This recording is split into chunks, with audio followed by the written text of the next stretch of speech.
সরকার অনেক কিছু ভাঙার কথা বলে, সিন্ডিকেট ভাঙছে না। এই দায়িত্ব পালন যদি একটা সরকার না করতে পারে তাহলে এই সরকার আর কি দায়িত্ব?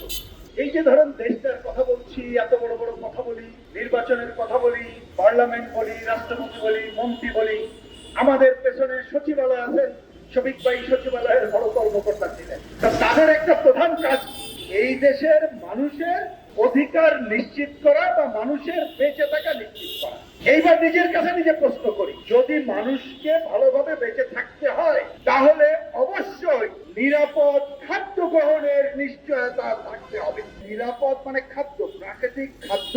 যদি আমরা নিরাপদ খাদ্য পাই এবং তার যদি যথাযথ ব্যবহার নিশ্চিত করতে পারি তাহলে আমাদের জীবনযাপন ভালো হয়, ডাক্তার কবিরাজ ওষুধ বেশি খেতে হয় না এবং আমাদের জীবনের একটা নিশ্চয়তা হয়।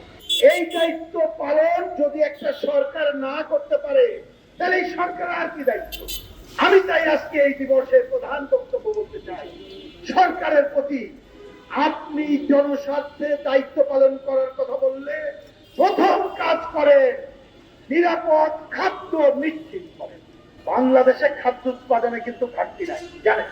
যেখানে উৎপাদন হয় আমাদের কৃষক ভাইরা যাতে কম মূল্যে বিষমুক্ত ভাবে যথাযথভাবে উৎপাদন নিশ্চিত করতে পারে সেই ব্যবস্থা করে। উৎপাদনের পর যাতে বিষমুক্ত ভাবে, ধরুন থাকার কথা বললে এইখানে যে বড় বাজার বলে কি কারণ বাজারের বাজার, বিষমুক্ত ভাবে প্রবেশ করুন। আর তাহলে কি করতে হবে, আগে আপনি ওইখানে তদারকি করে যাতে করে এখানে বিষ না দিতে পারে। তারপর এই যে আমরা কথা বলছি রাস্তার ওপারে সেগুন বাগিচায় সকালে বাজার বসে, আরেকটা বাজার আছে, ওইখান থেকে আসার পরে এই বাজারে যেন কোনো বিষক্রিয়া না থাকে। সরকার যদি ইচ্ছা করে তাহলে পারবে। এখন সরকার কি জনগণের পক্ষে কথা বলবে নাকি যারা বিষক্রিয়া দেয়, যারা সিন্ডিকেট করে তাদের পক্ষে ভূমিকা পালন করবে? এটাই হলো প্রধান প্রশ্ন। সরকার অনেক কিছু ভাঙার কথা বলে, সিন্ডিকেট ভাঙছে না।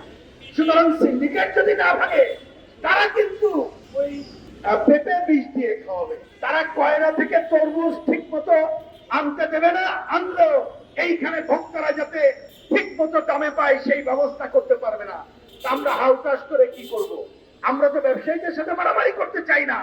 আমার তাই পরিষ্কার বক্তব্য, উৎপাদন থেকে শুরু করে খুচরা বাজার পর্যন্ত নিরাপদ খাদ্য নিশ্চিত করেন, ভোক্তাদের যথাযথ দাম নিশ্চিত করেন, সিন্ডিকেট ভেঙে দিয়ে আমদানিকৃত পণ্য যাতে বেশি দামে বিক্রি না করতে পারে তার ব্যবস্থা করেন এবং সেই জন্য বিভিন্ন এলাকায় এলাকায় ন্যায্য মূল্যের দোকান খুলুন, রেশনিং এর ব্যবস্থা করুন।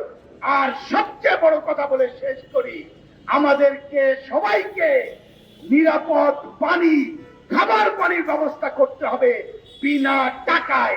তাহলেই আমরা আমাদের জীবনমান উন্নয়ন করতে পারবো এবং মানুষের পক্ষেও সরকার দায়িত্ব পালন করছেন এই কথাটি বলতে পারবো। আজকে ভোক্তা অধিকার দিবসে এই নিরাপদ খাদ্য দেওয়ার জন্য সরকারকে যথাযথ ভূমিকার আহ্বান জানিয়ে এবং যেখানে অনিরাপদ খাদ্য, যেখানে সিন্ডিকেট তাদের বিরুদ্ধে আসেন আমরা সবাই সংগ্রাম করে তুলি।